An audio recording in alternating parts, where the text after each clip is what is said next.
Շնորհակալություն ազգային ժողովի մեծարգո փոխոսնակ հարգելի գործընկերներ, ես այսօր առավոտից սպասում եմ, որ ընդդիմադիր պատգամավորներ կան ֆավորիտ որոշները,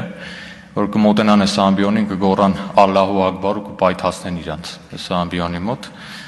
հաշվի առնելով թե ինչ ջանասիրությամբ են նրանք հրապարակային տիրույթում պաշտպանում իրավապահների կողմից վերջերս բացահայտված աննախադեպ տերորիստական ակտի փորձը, բայց իմ սպասելիքները չեն արդարանում, դրա փոխարեն առավոտից գոռում են, որ հեծը խլում ենք։ Իրականում ինչ է տեղի ունենում։ Հեծը իրենց պատկանող, իրենց երկրի սեփականությունից դարձվում է Հայաստանի Հանրապետության սեփականություն։ Սրա համար են այս ցնցումները։ Իսկ ինչ է հեծը։ Հեծը քրիտիկական ենթակառուցվածք է, ոչ թե գետնանցման ինչ-որ բիստրո, որը խլեն կամ չխլեն։ Իսկ մեր երկրի քրիտիկական ենթակառուցվածքների հետ ինչ է տեղի ունեցել, բոլորիդ հայտնի է։ 2002 թվականի նոյեմբերին Ռոբերտ Քոչարյանի նախագահության օրոք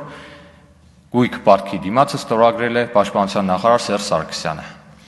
Եվ Գազպրոմը, երկաթուղիները, Սևան Հրազդան կասկադը 7 հեկով 2002 թվականին նաև հեծը տրվել է այս մարդկանց երկրին, Ռուսաստանին, եւ հիմա շատ մեծ ցավ են ապրում, երբ որ դառնում է մեր երկրի սեփականություն։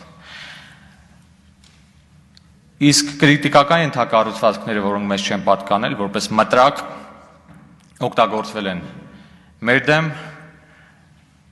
եւ ահա թե ինչի չի թանկացել գազը, օրինակ, մեկ գիշերվա ընթացքում ԵԱՏՄ մտնելու գնով։ Սրա համար է, որ այս մարդիկ մեծ ցնցումներ են ապրում։ Ցավոք ժամանակը կարճ է, բայց ամփոփելով ես ուզում եմ շնորհավորել Հայաստանի Հանրապետության քաղաքացիներին, սիրելի քաղաքացիներ, քրիտիկական ենթակառուցվածք հեծը դառնում է ձեր